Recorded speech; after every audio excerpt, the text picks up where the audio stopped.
Hello and welcome to Redwood Wonk. I'm your host this week, Dave Frank, and I'm joined by co-host Dr. Aaron Donaldson. And we are going to talk about national political issues of the day. And it's a weekly show, so really it's of the week. Our illustrious partner in crime, Eric Kirk, is on leave this week. Hopefully he's enjoying his time off the grid. Aaron, thanks for joining us. I'm excited to be here. There's been quite a few developments this week. Just a fascinating week in politics with a lot to come in the next week. I feel like next week's episode could have a lot of updates too that would be very interesting to talk about. Yeah, not the least of which will be that Republican convention. I considered that we talk about that, but I think there's too much going on now. So let's just dive right in.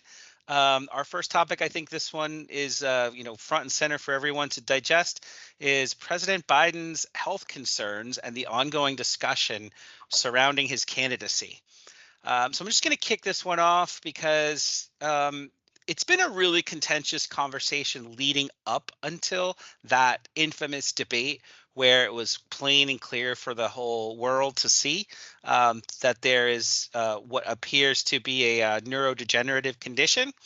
And then now that it's out in the open, there's been a lot more specificity and revelations, to be quite honest, such as that was a Parkinson's doctor that had visited the White House once a month for an 8-month period, which had led to folks asking questions about those visits. And the White House kind of circling the wagons as they've been doing with other, criticisms and skepticism, saying, well, we can't talk about it and it doesn't mean what you think it means. And it got quite, like I said, it got quite contentious. So I'm going to just give you a chance to kind of say, sort of 30,000-foot view, your thoughts on just how contentious it's getting, and sort of the fallout, and then I'll get into some of the nitty gritty about the condition, what it might mean. Well, I think that what's interesting about it is that it's kind of laying bare the expectation that the president of the United States is more than just an aggregate decision maker, but also someone that has to be very public facing and has to be on 100% of the time. I've spoken before about how I think that it was probably one of the most significant debates in recent history for certain. And it was a big part of what debate is for, is kind of revealing where people are at. And it's one thing to give a speech where you just say your stuff and sit down. It's another thing to go turn by turn by turn to absorb what the other individual has said. There tends to be a process of exposing people who don't know what they're talking about, or demonstrating that maybe in this instance people are exhausted or have other kinds of things going on. One of the questions that I had for you that I think is interesting in all of this is kind of the comparative.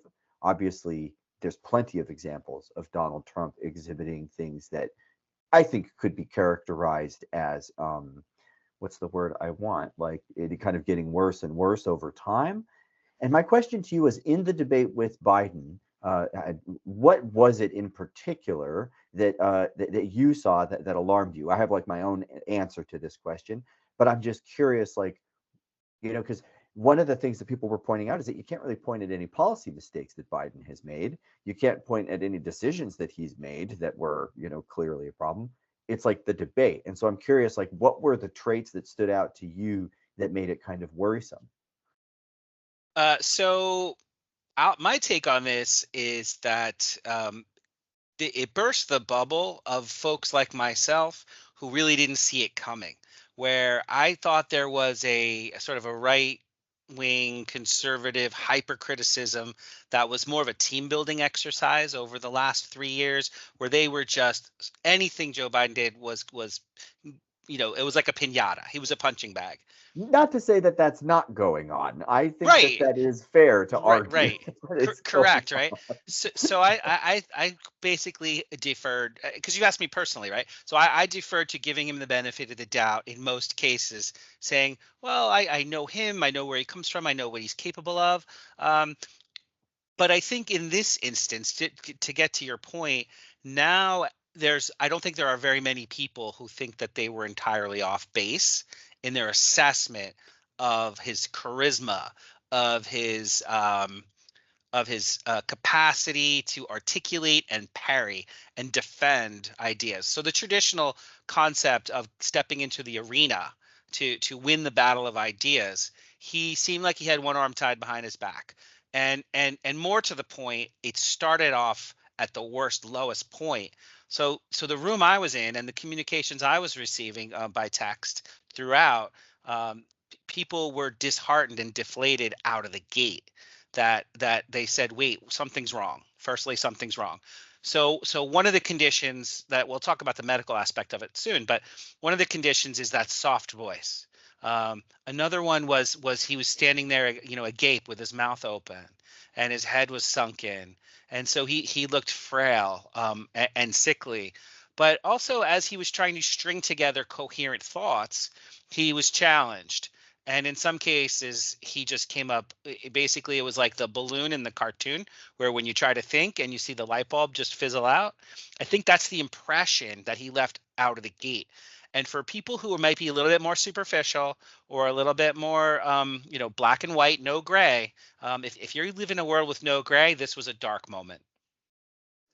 Yeah, I think the way that I would summarize it is going to be very sympathetic to you. I watched it with the old debate goggles on, and if I were to characterize the things that I think people would say are failing in his capacity in that debate, one, low energy, kind of like you're saying.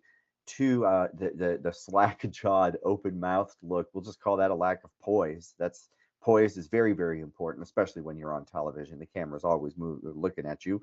The third one was kind of trailing sentences, kind of sentences that would just go to nowhere. And then the fourth one is non sequiturs. Yeah, And the first two I'm willing to kind of overlook. A non sequitur is like you start one place and then you go somewhere else. And the first two are things I'm kind of willing to overlook. Low energy, well, it's easy to be exhausted, especially in your 80s.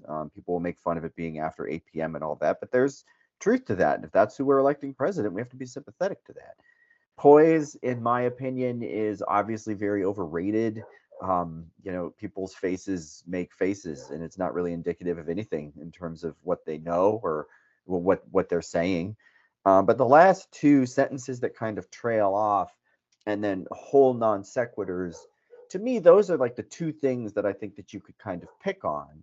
With Trump, what you see obviously is what's described as kind of an increased like anger and hatred, which is indicative of certain kinds of degenerative diseases. You also see kind of slurring of speech. correct. You see non sequiturs galore. Like it is non sequitur after non sequitur. We also see trailing sentences. And I think what's interesting about the whole conversation, what I've really taken away from this conversation, is not that Joe Biden might be too old. I think we all know that he's an old man. But one party, and exactly one party, is willing to wring hands over this and is willing to engage the media honestly on this. We have said that there's at least 10 people, according to CBS News. Is this a good time for this list? Can I read this now? Yeah, go for it. Um, there are 10 lawmakers that have called for Biden to step down. Not a lot of huge names. Lloyd Doggett of Texas, Raul Grijalva of Arizona, Seth Moulton of Massachusetts, Mike Quigley of Illinois, Angie Craig of Minnesota, Adam Smith of Washington, Mike Sherrill of New Jersey, Pat Ryan of New York, Earl Blumenauer of Oregon, and then Peter Welch of Vermont rounds off that list. And, people point at Pelosi's response and how kind of tepid it was. It's like the fact that the Democrats can't cohere on this is indicative of the fact that they are at least divided. And that to me is way better than what we Yeah. see on the other side in terms of the whole mental capacity. That comparative makes a lot of sense to you too, I would imagine. Yeah, absolutely. And so, like, there's two things happening simultaneously here. One is that, you're saying that there's this one party that has been, if you look at it from a purely critical perspective, they have been kind of cultivating. I use that term, cultivating, an ecosystem around, a personality, and that has taken over the party. It's taken over the platform. Uh, all thoughts. It's a they are referencing, a Trumpism as a movement, and it's not just the president. It's that this has, what's the word, uh, affected. I was going to use something much more negative, but it has affected how Congress operates. Congress only passed 27 bills last year. Now, this Supreme Court, it has affected them. And they just came up with this case where they said, hey, the entire, the Chevron deference has been overturned. And so what that means in layperson terms is that the bureaucracy, the executive branch people who run the vast majority of the government now are no longer trusted in their expertise, that any dispute, any lawsuit, any skepticism about policy and rules and law will go before a judge, which has now unfortunately become highly politicized arena to adjudicate how businesses operate, how every aspect of our country and our economies can operate. So not to go too far into the weeds on this, but if you have the two main, really, and then there's the immunity that just happened, that the other executive immunity decision. So really, there's it's not just that the party base or the party itself or the electoral base, it's really all the branches of the government and beyond. In fact, even in the private sector, the Heritage Foundation, one of their members came out and said, hey, this is the second American Revolution and it's going to be bloodless if the left lets it be bloodless, basically. So we're not just, this isn't like hype. We're not being partisan. We're observing reality in real time. And so that's the one side of it. So I totally get your point. And those people give Trump the benefit of the doubt when he slurs his speech. There's a lot of people who are grammatical, school marms who like to slap the ruler against Trump whenever he says things. People have said he's got a very unsophisticated thought process and capacity to speak and express himself. Live and let live. I don't mind that some people aren't really that articulate, but the thing is that he ought to be yeah, he ought to be judged on that. But separate from that, we're talking about Biden, the leader, current president, leader of the free world, hosting a NATO summit right now. All the opinion leaders across Europe are there. And so it's not just that we are witnessing debate failure or a lack of communication precision where this guy used to have in his many decades of public service. Admirable, respected statesman, but we are where we are. And so you mentioned the people that have come out already against the idea of keeping him in place. I know I've been talking a lot, but I do want to mention the medical condition because I think it's important. And I know time flies on this show, so we just got to run with it while we're thinking of it. And so just this week on Monday, I want to talk about the health reality. So I mentioned that there was a neurologist going into the White House every month to check on his condition. So a neurologist named Tom Pitts did an interview on NBC, and he said, look, I experience these types of conditions 20 times a day. It's classic. This is whatever I said, neurodegenerative condition. And in fact, it's Parkinson's, all the hallmarks of Parkinson's. So to have the White House spokesperson get up there and say, well, this isn't what you think it is, and no, don't jump to conclusions. This is a private medical thing. The medical community winces, at least the representative member of the medical community. And I'll say why. Difficulty finding your words. Not stuttering, not speech degeneration, but actually that. Rigidity, tossing your arm swing, en bloc turning, low voice. He said it's really easy to diagnose. And once the motor degeneration occurs, it's not something else. It's this. So he said this is a wreck in slow motion. The party had a year to sort this out and find a better candidate. Instead, they chose to hide it, and that may be a challenge that's really hard to dig out of. The only thing I would really say and push back to that would be a little bit of defense for Karine Jean-Pierre. I think that if you look at her press conference, what she said in response to those questions is that we're not going to give any specific information about why any particular doctor is coming to the White House. And that's because there are, I think she said, over 1,000 military personnel that come to the White House and they get treatment. And it's not just the president of the United States. And I think on the one hand, in terms of crass politics, it makes a lot of sense for them to conceal everything until there's a problem they can't conceal anymore. That's just politics. But on the other hand, I think that answer is reasonable and I think it is fair. And, really the only kickback to what you'd said that I would offer in addition to that would be that the fact that there may be a doctor going to the White House shows me that if that is related, that they're taking this seriously, that people are paying attention to it. And again, I look to the comparative.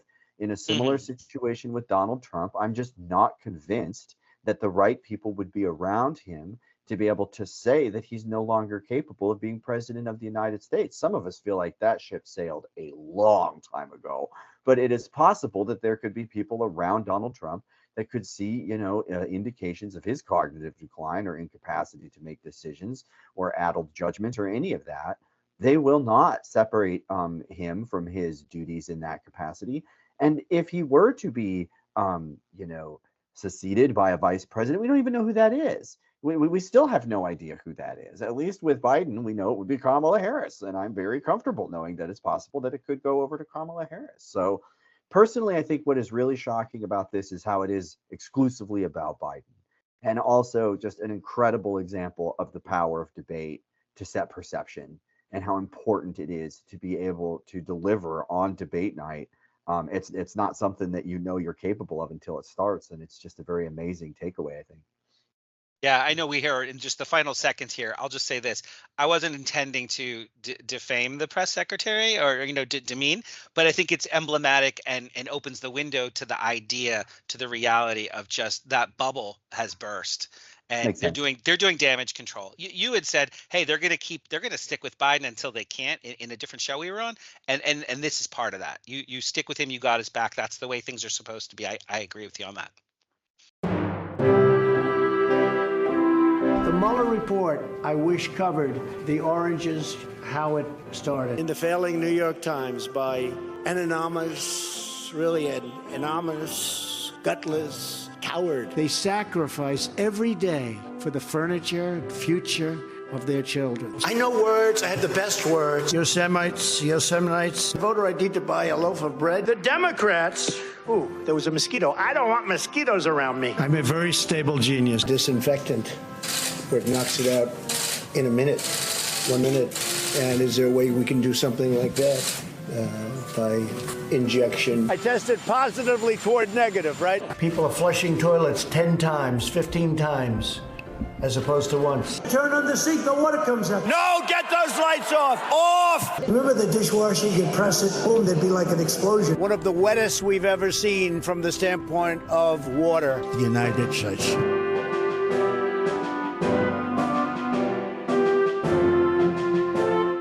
All right, so second segment today, second topic. I thought this was an interesting thing we could explore: brokered convention versus open convention. So the segue here is, is the legitimacy of the Democratic Party at stake? Let's just assume that cooler heads prevail, that the party gets together and they say we got to do something different. There are a lot of people talking about, who might step in for President Biden if he were, in fact, to step aside. But I think, a more interesting question, at least for today, is how might they decide to choose that replacement? Much of our conversation has been around, well, Kamala Harris is the vice president. She's the natural person who would step in. She's got access to the delegates in theory. She's got access to the money that's already raised, nearly $250 million sitting there in the war chest. But there's a much bigger question about electability, and we could break down electability. Some of it has to do with charisma. Some of it has to do with, policy expertise. But sometimes there's intangibles too. And another thing to consider is just how we got here. Like we talked about in the last segment, this is the White House that circled the wagons and said, we know that you'll just do what we asked you to do, and you will support this administration because people know it's really a team. People know that the insiders, the cabinet, the specialists, the consultants, that really you're just reelecting the team. So whether it's Biden or Harris, it doesn't really matter. It's either red team or blue team. We're blue team, you're blue team. Get out the base. That's all we got going on. And just as a sort of a critical observation, I think that's the way the party operates, generally speaking. Is there's the inside baseball, and then there's the rousing the base, and arguably that's what kept President Biden in a bubble. So I'm going to toss it over to you for now. What are your thoughts on that general introduction and this general cut, this sort of basic breakdown of what might come next if they do if Biden does agree to step aside.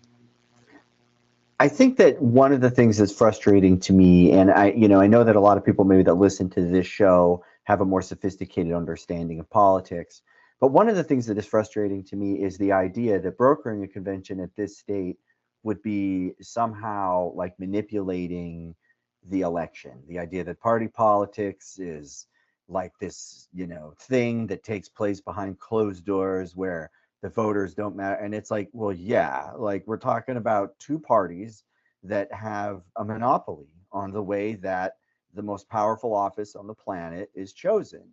And that means that there are very powerful interests that have always decided the people who will and won't be at the top of that ticket. Abraham Lincoln was a brokered election. They did not want that dude to be the president of the United States. They hated him for a million reasons, and including how he looked. They didn't think he was electable either. And I think that, what's interesting to me about this is how quick we are to look for the so-called deep state narrative in this moment, as opposed to, and how it kind of plays off of that prior conversation where it's like a lot of people think Biden has to step down because of his mental capacities. But at the very same time, if there's a brokered convention, like Democrats or Republicans throughout history have done, then suddenly that's like too many party politics going on or something. And it's just a very thin line for the Democrats to follow. And so personally, if it is brokered, I expect it to be an immediate snap to Kamala Harris. She's literally the one with the keys. I think the takeaway of the year goes to Bakari Sellers on The Bulwark.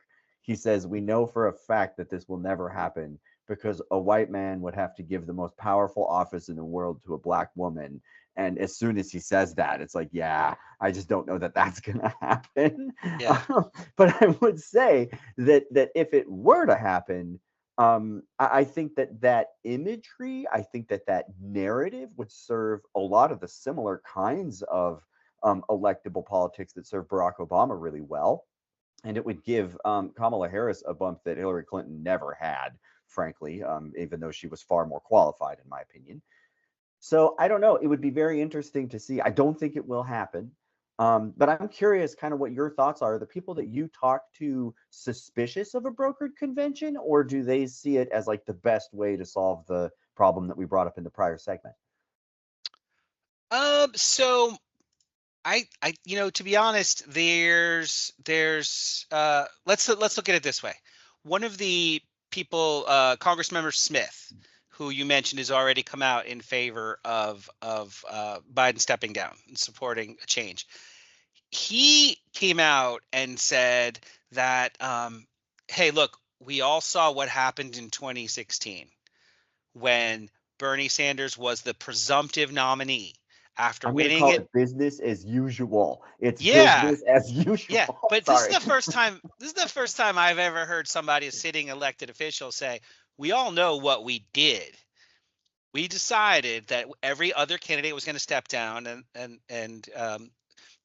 sorry, this was 2020, right? Sorry, 2020. So there was 2016 and there was 2020. In 2016, Bernie was pushed out. But in 2020, everybody else stepped aside to let Biden be the candidate. So realistically, he was talking about 2020. And he's like, this is what we do. Like, he didn't say it in so many words, but it was clear, that was revealed that strings get pulled, power brokers decide, and that needs to happen. That's kind of what he said. So people that I talk to, they get it. Like you said, not to overstate the case, but it's business as usual. So the thought process, I think, is that they at least need to put on the air of respectability. They at least need to say, we are a democracy, voters' choices matter, the delegates are here. Yeah, they all committed to Biden already, but let's see what happens. I think, one of the things that I haven't seen on the news once is that the Democratic Party, technically, in the wake of Bernie Sanders getting marginalized because he's not an acceptable presidential candidate for lots of reasons, the party agreed to not have the superdelegates vote in the first round. So this all has to happen before the actual voting, because that would lead to, not that it's going to happen, but the theoretical possibility that the actual power brokers at the convention don't vote in the first round, it's the regular delegates. So there is, even if it's a 1% chance or a 0.1% chance, they don't even want that, right? So that's kind of why I think, people are saying there will not be an open convention. It will not, there's no such thing. It's not going to happen. It's not like back in the day when there was 100 rounds of voting. We're going nowhere near that. It's probably, I was told that when Truman became vice president, there were like 6 people that decided. And then, he went on to drop atomic bombs as president and have the Marshall Plan as president. Like there are very, very high stakes involved in who this might be. So it's going to be very controlled. But I'll toss back to you, and then I'll have some thoughts about what might the primary end up looking like. The primary, I buried the lead here. It's not a primary. There was no primary, right? So that's just goes to show you how much this has been controlled. I guess I let slip what I was going to reserve. The primary itself didn't happen. Dean Phillips was the only person really who ran against him. There's 29 delegates going to the convention that are like this hypothetical dissent about having a open-minded approach to the Israel-Palestine conflict. Like, that's the extent of the dissent, is 29 out of thousands of delegates, right? So I'll let you give a question. So what are your thoughts on legitimacy? Do you think even if it's all arranged ahead of time, that it'll have the appearance of legitimacy, or do you think it's just accepted wisdom that they'll tell us who it's going to be? Well, my expectation is that the conservatives, Republicans, definitely Trump, will go very hard with like deep state machinery conspiracy theories. That's generally the way that they describe pretty much anything that the federal government does. And it makes a lot of sense that that would be the way they would describe the other party's machinery. I think that it is possible that you could get a similar echo of the progressive politics that we saw that propelled Bernie to the front. I think the Democrats were like temporarily concerned about Bernie Sanders, which is an amazing thing for him to have accomplished that. There was, like you said, no way in the world he was ever going to be nominated by the Democrats. That's impossible. But he made them wonder and worry, and he now has left them with a legacy where they have to admit that that's what they did. And that represents, I think, a very strong progressive wing. But by and large, I think everyone agrees, everyone is committed. Project 2024 has terrified a generation of people. I think that the contract for a new American century or whatever that was that led us into the so-called global war on terror, killing millions, displacing millions. Like, we see that these kinds of plans for the future have consequence. And I think people understand that now. And that creates a coalition that will accept pretty much anything that's not Donald Trump. That's how bad it is. The Trumpists that I know say that at the heart of their big lie is that they can't believe that Joe Biden got that many votes. And frankly, I can't either. If it weren't for Donald Trump, there's no way he ever would have gotten that many votes. Like, that's literally the only reason that he's got that number of votes. The last note that I would make is that I think that it would be a fairly quick transition too, because the delegates, this is important, are not pledged to Joe Biden. They're pledged to Biden and Harris. It's a ticket. And part of that ticket is understanding that if Joe Biden, for any reason at all, cannot continue to do his job, next up's Kamala Harris. And as long as it's Kamala Harris, it would make sense that those delegates would still be pledged. At least that's what she and her folks would say. They're getting the money, so why would they not get the delegates? It's all allocated to the same kind of entity. I think that timing wise is interesting. Obviously, not until after the NATO summit. Everyone's looking at the big press conference this Thursday to see if he can land on his feet. But if it were to be after this summit, it would happen very, very quickly. And I would expect it to be pretty seamless. I don't know. I do think that there would be arguably fairly large outcry. And I think it looks bad for the Democrats. I really do. I think that they should have made this decision a long time ago. They've waited way, way too long to do this. So I don't know. I'm not exactly sure how exactly like it takes place. Like, because I've heard that like states like Ohio have moved up their deadline to declare, and that actually means that they might nominate the person even before the convention happens. Like, the nomination could take place weeks in advance or something like that, which is another way that it could happen quick. So I did see yesterday that the White House team has already started, the Biden election team, because I guess they're supposed to be different people, Right. or are different people for legal reasons. They're already contacting delegates directly, and they're saying, hey, they're interviewing them and saying, is there any reason you foresee not supporting Joe Biden? So they're actually trying to, again, circle the wagons, do what they need to do, lock it down, make it so that there's no, basically play out the clock. They know they just have a small amount of time left, but even so, this is what I was going to say earlier. Even John Favreau, a former Obama staffer, famous now for Pod Save America, he just published an article saying that they did a survey of Democratic insiders, and it was 55-40 to allow members to determine a more electable candidate over President Biden staying in the race. So that's tipping. The tipping point is here, or almost here. So again, we're doing this for the sake of argument that this is going to happen. Once that happens, it's 64-20 that it become an open primary at the convention, where they not automatically just say this is the new ticket. What there's a journalist out there, right, writes for The Intercept. He's also on a couple other different podcasts. He's starting a new media thing called the Drop Point, and his name is Ryan Grimm. And I'm going to quote him. He said, "It's still considered outside the bounds of respectable discourse." So saying that we should have an open convention, that is like anarchy, chaos. That's anathema. That is not welcome at all. But it's happening. People are saying it. People like James Carville, other people, they're, a political insider. There are a lot of people saying it. What that means, 64-20, is that fewer than a quarter of the Democratic insiders prefer anointing Kamala Harris as the automatic presumptive nominee. I think that you could say that's not necessarily bad against her personally. They're talking about the credibility. I think they're talking about the legitimacy. And so they're saying if she wins in an open convention, then she'll show that she's earned it. So I think there's a lot of that out there. And I'll take a half step back before asking you for some, your feedback on this. But if you look at the polling averages since the debate, the margin between Trump and Biden has doubled. It's gone from about 3% to about 6%. Since that interview last week with Stephanopoulos, it hasn't shrunk at all. Maybe we need a little bit more time to pass, but as these new numbers come out, we are seeing that whether it's a five-way race with RFK, Cornel West, and Jill Stein, or just a two-way race between Trump and Biden, Biden is slipping. And so I think that the combination of the doubts about his capacity to win himself, because maybe they could stomach that, maybe they can endure that. Maybe I should say a little bit more about that. Right now, people are talking about Gavin Newsom and Gretchen Whitmer in 2028. So the people that have been queuing up, they don't even want to be considered. Anybody who might be a leader who would be considered, they're trying to step back and wait their turn. And if that's the case, how bad is it if Biden actually loses? Well, maybe they'd have to get in line behind Kamala Harris in 2028. Maybe they have to get in line behind Kamala Harris right now. So that's why I think that's my point. That's what I'm kind of toss over to you.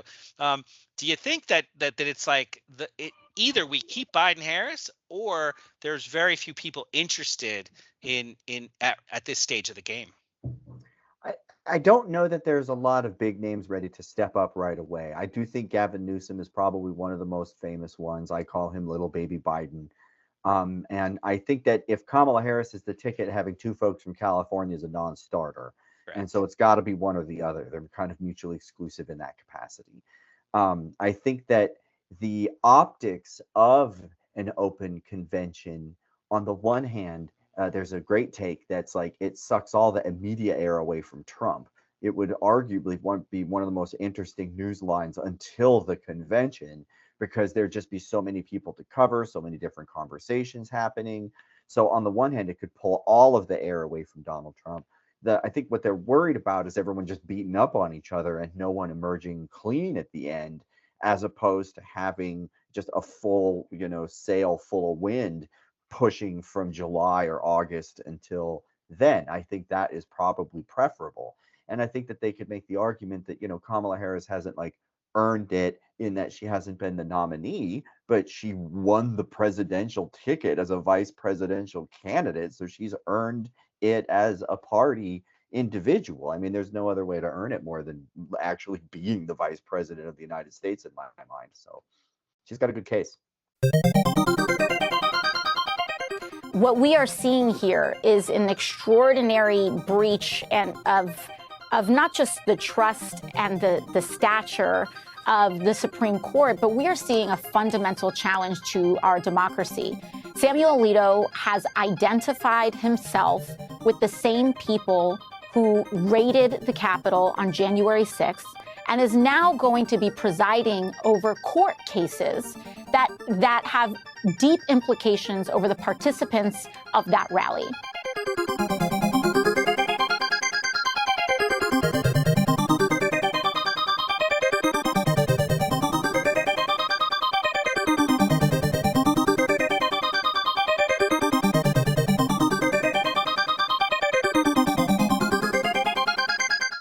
All right, next segment, fallout over Supreme Court's partisan decisions, and Alexandria Ocasio-Cortez introduces articles of impeachment.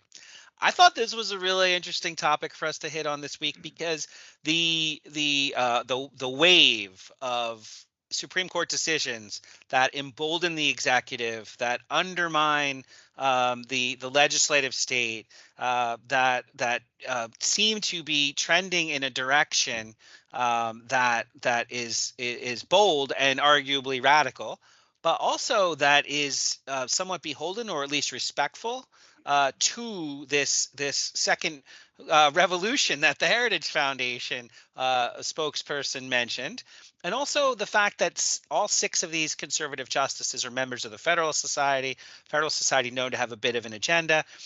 So the tension, the like I said, fallout over what we just experienced, the shell shock, not to mention the Dobbs case and many of the religious cases, and meaning the end of Roe v. Wade.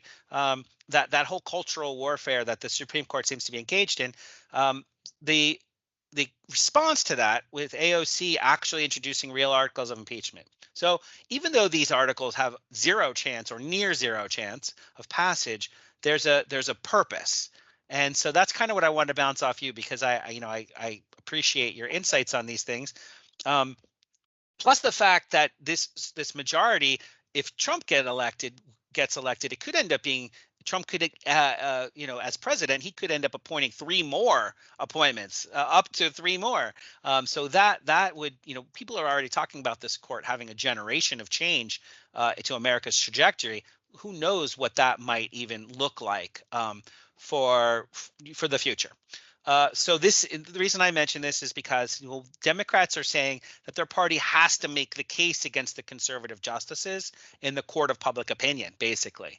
And beyond that, maybe even propose alternatives. So if articles of impeachment aren't successful, like, we could talk about what else might be possible, what other checks on their power. So we'll explore some of that. But now I just want to give you a chance to kind of give some of your higher level thoughts about these recent developments.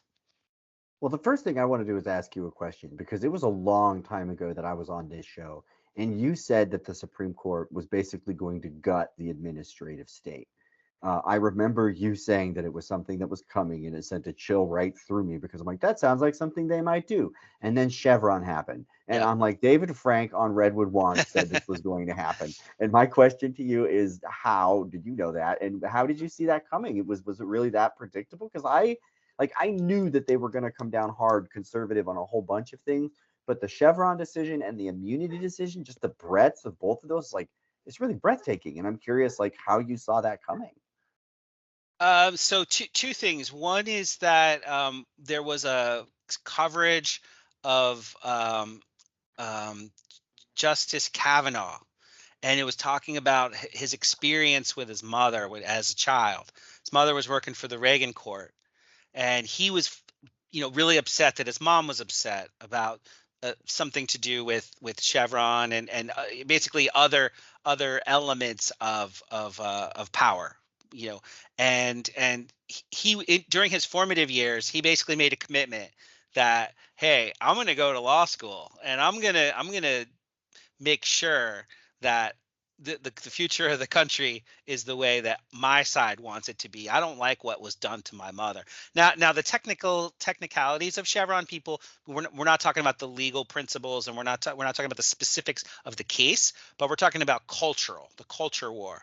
And the idea is that, between the Federalist Society and their efforts, for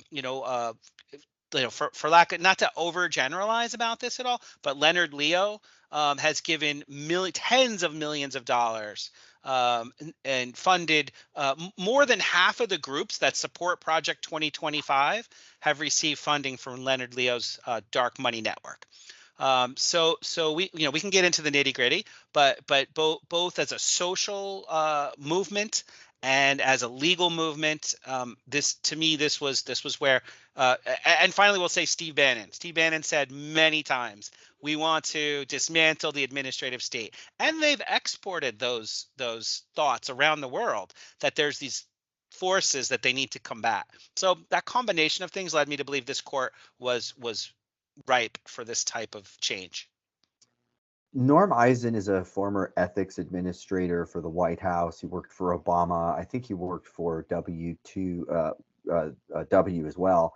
And he was talking about how, in his opinion, this is all horrible, and the consequences are going to take forever to peel back. Like, just the ability for us to regulate pollution and things alone is substantial.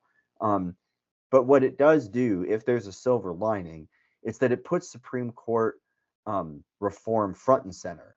It is now something that more people are going to start talking about, increasing the number of people on the Supreme Court, coming up with term limits for the Supreme Court. There's all sorts of, there should be some kind of ethics reform for the Supreme Court, which gets us back to the question you asked me several minutes ago, which is that, that is something that I think we have been dissatisfied with. There's no question that Mitch McConnell stole a justice from Barack Obama, and that has had a massive consequence. And what you see then is dissatisfaction with the court, but these decisions leave no room for compromise. It's clear these, you said, are bold, radical. I would add retroactive. These are not about striking out and creating new protections for Americans. They're about overturning the administrative state, overturning hundreds of years of gun law, overturning decades of abortion precedent, overturning 100 years of the concept of immunity for an American president. These are all retroactive moves that are trying to undo things that have been done before. And that's why, for me, I think it makes sense that Ocasio-Cortez is opening up an offensive front. I think there's lots of good reasons to have an impeachment hearing for Clarence Thomas. The articles of impeachment are threefold, excuse me. The first is the failure to disclose financial income, gifts, reimbursements, property, investments, or liabilities. The guy has gotten $4 million since he started on the Supreme Court. That's a lot of money, and he's not supposed to make that much on the Supreme Court. And he's not telling us where it's coming from. That's sufficient all by itself. Number two, refusal to recuse from a case when a spouse has a legal investment. When you look at Ginny Thomas and January 6th and the immunity case, this is very straightforward. That's number two. It's not 3 strikes and you're out, it's 1, but this guy's got 2 strikes. The third strike is the failure to recuse financial interest with his spouse. Ginny Thomas has also gotten quite a few dollars from people that makes its way back into the Thomas, accounts. And we could ask questions about Alito. And a lot of conservatives are like, well, great, we'll come after Ketanji Brown Jackson. And the difference here is Democrats are like, fine, good, let's do it. Because if she's getting $4 million, we want to know. The problem is there's not an iota of proof that is happening. And the evidence to the contrary is overwhelming. The Supreme Court is way past due for reform. It's going to take a very long time, but a lot of people are gearing up for that long battle. And we could see some transformational changes in our lifetime to the Supreme Court. That would be very interesting. Absolutely. And so one of the things that I said when Trump first got elected and he started the xenophobia and some of the other things about being fearful of others and closing the borders down and some of the things that were more of an affront to a lot of people's values, inconsistent with American tradition, I think, of being the shining beacon on the hill. So I said, well, it'll give us something to rally around and correct for. And I think that that's what this court has done. The standard by which Alito fails is that justices are supposed to recuse themselves if here's the quote, if their impartiality might reasonably be questioned. The fact that his house has flags that support two different flags Two supporting different properties. two different properties, two different houses, two different flags. Yeah. And he and his wife, like whatever. I'm really thankful that people can say their piece, fly their flags. Like they should be allowed to do whatever in the world they want to do. But then step away and say, I support the breaking down of the separation between church and state, as you've seen in our Supreme Court decisions. I mean, Eric and I have talked about this. Whether it's the case in Montana, the case in Maine, they have stepped in and said the separation of church and state is artificial, and we need to fight it. We need to protect religious liberty. That's what this court is here to do. That's what they're saying. So then you then don't recuse yourself to January 6th cases. What you're saying is, and we're going to continue this fight within the corridors of the Supreme Court. And to me, that's the bridge too far. So whether it's an actual ethics violation or just the standards of the responsibility of recusal itself, like, so that's in this impeachment finding, the proposal also. And so this is not just AOC herself doing a stunt. She's got some co-sponsors, Jamal Bowman, who probably is not long for or definitely meaning not long for his role in the House.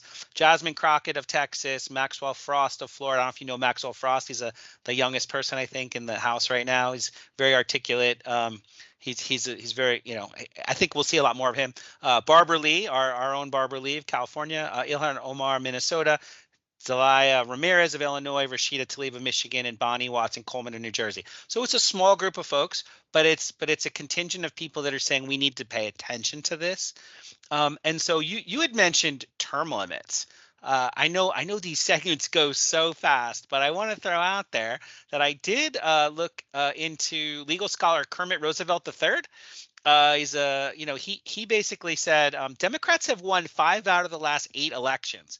You would think that they have a proportionate representation on the Supreme Court, but in fact, the composition is 6 of 9 from GOP appointments. So looking backwards, we know that this imbalance means that the Democrats sort of unilaterally disarmed.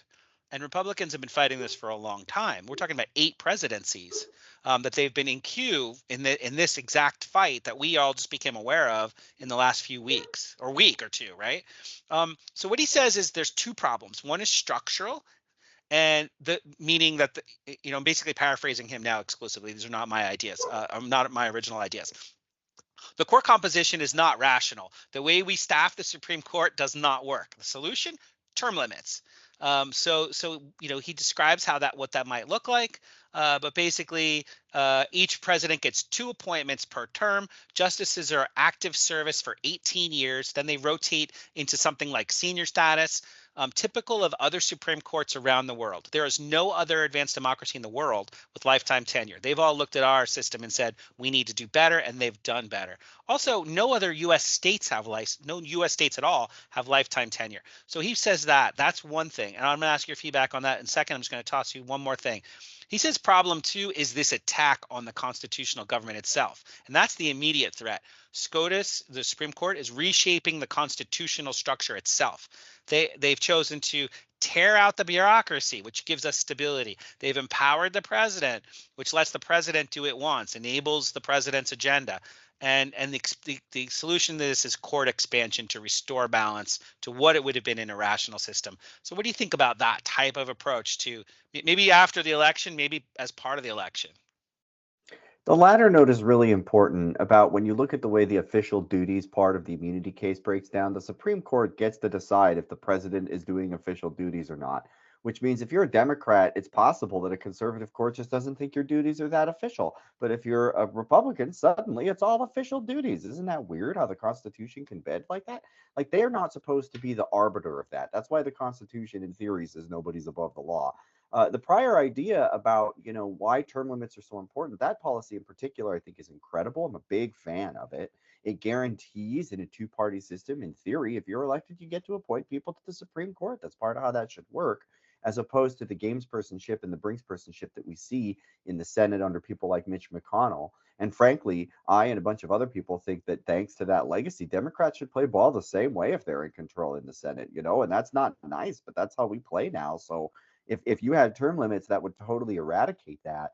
The other concept that I think needs mentioning is just having more justices. When you look at how few justices there are and how many Americans there are, and the consequence of the decisions that these justices make, Samuel Alito is not flying a Packers flag outside of his house while they decide if the Green Bay Packers should become private or not. He's flying flags that talk about like overturning the United States government and abolishing the separation of church and state. These are extreme symbols. And I think it's possible that there'll always be at least one person on the Supreme Court that harbors this kind of extremism.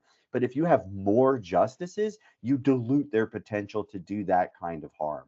Right now, Mitch McConnell, in the span of like 1 year or 6 years, if you count him holding on or getting Cody Barrett through at the last minute, like he's able to change 2 out of 9 seats. That's a massive ratio. You would completely diminish that if you double the number of people to 18. You can have the exact same kind of case law. We get even more case law, arguably, more dissents, more opinions. It's a no-brainer. The problem is the machine is just slow. We're talking constitutional amendments, which just seem like pie in the sky dreaming right now.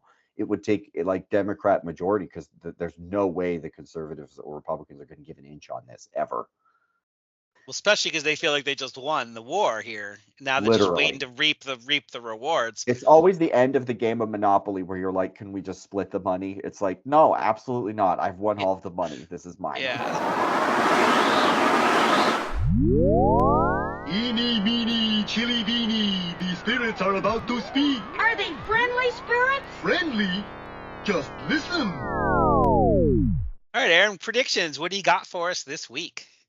I'm going to be shameless and I'm going to cover my bases. I'm already on the air grasping at straws saying that Biden's going to drop out of the election.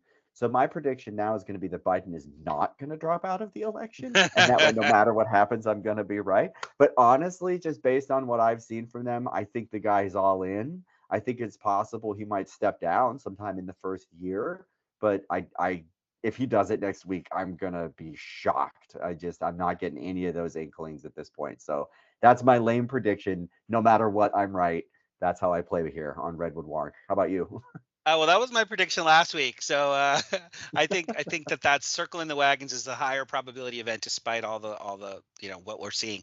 For me this week, my prediction is that this Supreme Court momentum behind the critiquing what has happened will build as people become aware of the implications.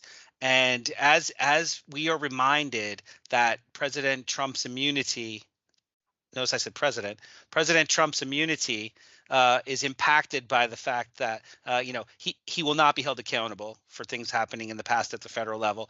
And as the court cases build up, striking down environmental laws, striking down anti-monopoly laws, as law after law starts to fall by the wayside, I think that America will have a countervailing power build up in a very short period of time to realize that court reform is necessary. And so I think we're going to see that. I think we're going to see an expansion of the court.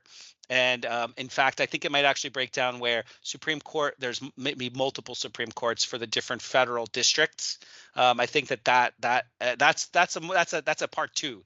So my first prediction, I predict Supreme Court reform. My second prediction is that it's going to be expanded incredibly. All right. So with that, that's all we got for this week. As always, this was Redwood Wonk. Hopefully you can join us again next week. Until then, stay informed and stay engaged.